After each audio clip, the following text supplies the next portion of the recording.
In the heart of Obodo-Udo, a village nestled beneath the golden arms of the baobab trees, there lived a woman everyone called Neka the Mad. Her hair was wild as the savanna grass, her clothes patched with every color under the sun, and her laughter echoed through the village like the cackle of a hyena.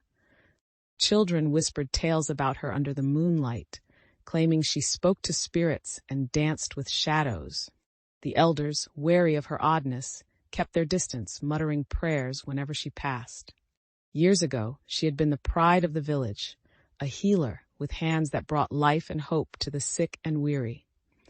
Yet one fateful night, her husband Uchenna had been taken by the river spirits, swept away during a fierce storm.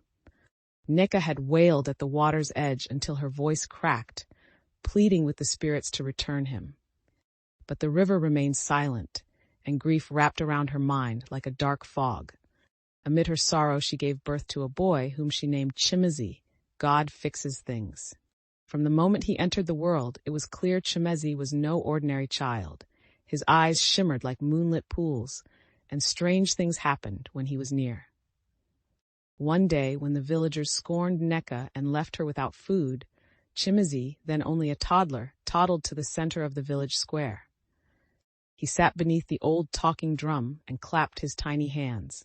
Suddenly the skies opened and rain fell, not in torrents, but in golden droplets that filled the villagers' baskets with grains. "Leave us. Do not burden my boy with your greed." One fateful market day, a wealthy chief named Obiora arrived from a distant kingdom. Yet despite his riches, the chief carried a deep sadness in his eyes. "Take me to the mad woman." The villagers led him to Neka's hut, which stood on the outskirts of the village, surrounded by wildflowers that seemed to bloom only in her presence. "Please, Neka, I have heard of your son's gift. Let him save my daughter, and I will give you anything you desire." "My son is no tool for your wealth, Obiora, but if the spirits will it, let us see what can be done." Chimezi, now 7, stepped forward, his small frame carrying an otherworldly confidence. He asked to see Adaora, and when Obiora's guards carried her into the hut, he placed his hand gently on her forehead. He closed his eyes and whispered words that no one could understand, words that sounded like the rustle of leaves and the hum of the river. The room filled with a warm light, and Adaora's eyes fluttered open. She gasped as if taking her first breath and sat up, her face radiant with life. "My daughter!" The news of Chimezi's miracle spread far and wide, and people from neighboring kingdoms began to flock to Obodo-Udo, seeking the boy who could turn their misfortunes around. But with every miracle, Neka grew more wary. "My son, your gift is powerful, but power can attract danger.